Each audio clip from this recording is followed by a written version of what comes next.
بسم اللہ الرحمن الرحیم۔ ماہ رمضان کے آخری عشرے کی دعا۔ حضور نبی اکرم صلی اللہ علیہ وآلہ وسلم نے ارشاد فرمایا کہ رمضان شریف کا آخری عشرہ جہنم کی آگ سے آزادی کا ہے۔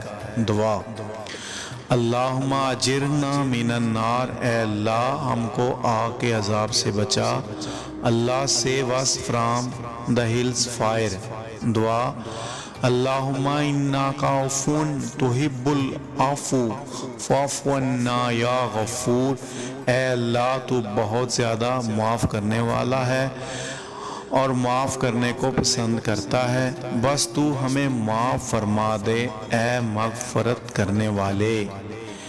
Allah is the most forgiving and loves forgiveness.